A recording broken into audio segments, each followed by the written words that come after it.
ओम शांति। 20 मई 2025 के बाबा के मधुर महावाक्य। बाबा कहते, मीठे बच्चे, बाबा आया है तुम बच्चों को अविनाशी कमाई कराने।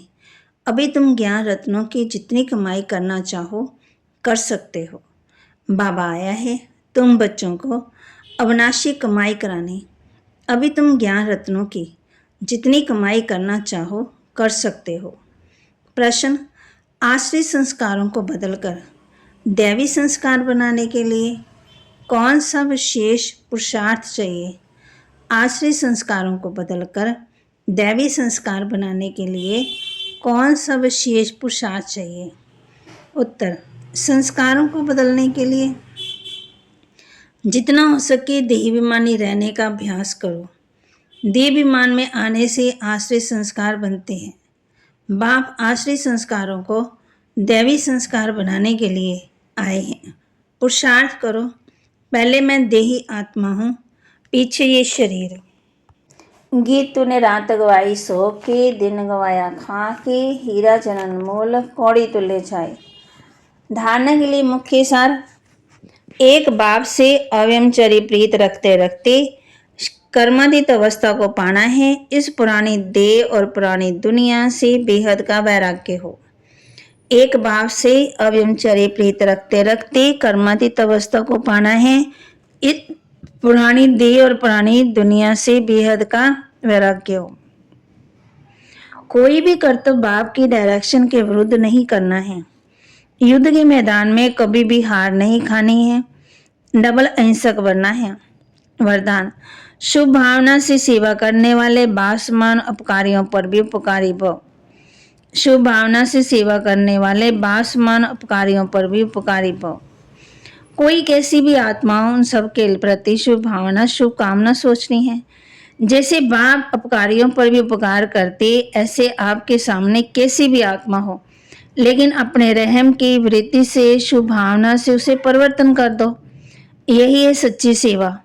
जैसे साइंस वाले रेत में भी खेती पैदा कर देते हैं और साइलेंस की शक्ति से रहम दिल बन उपकारियों पर भी उपकार कर धरनी को परिवर्तन करो।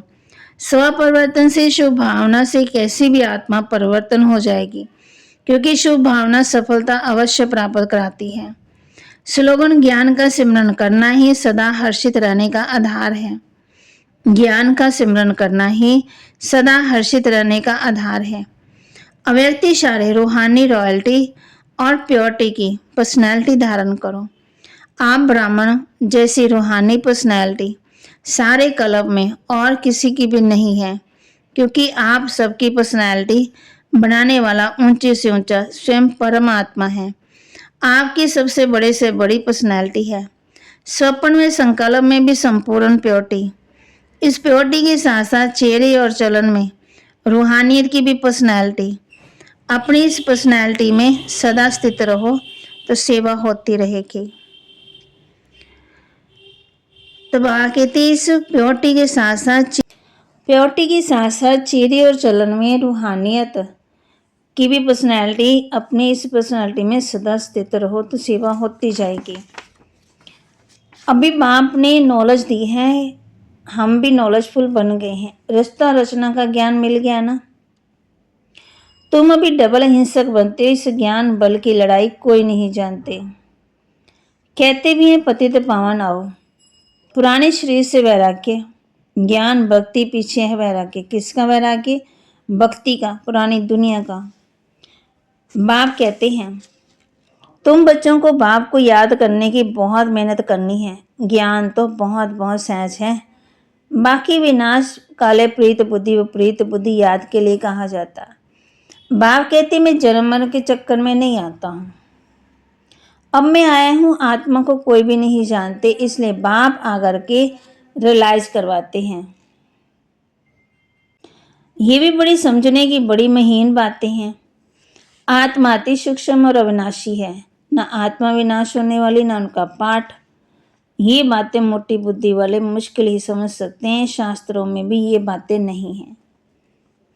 फिर बाबा कहते, आत्मा से मृत्यु में रहना है। फिर बाबा ने ये भी कहा है, जितना आत्मस्मृति में रहेंगे उतना विकर्म विनाश होंगे। तुम बच्चों की बुद्धि में है कि हम पहले आत्मा पीछे शरीर है, इसको तुम लेते हो और छोड़ते हो। संस्कार आत्मा में रहते, देह विमान में आने से संस्कार आश्रय बन जाते हैं। फिर आश्रय संस्कारों को दैवी बनाने के लिए बाप को आना पड़ता है। ये सारी रचना उसी एक रचता बाप की है। उनको सब फादर कहते हैं। जैसे लौकी बाप को भी फादर ही कहा जाता। बाबा और मम्मा ये दोनों अक्षर बहुत मीठे हैं। तो बाबा की महावाक्य को लाइक करें, शेयर करें, सब्सक्राइब करें और अपने जीवन में धारण करें। ओम शांति।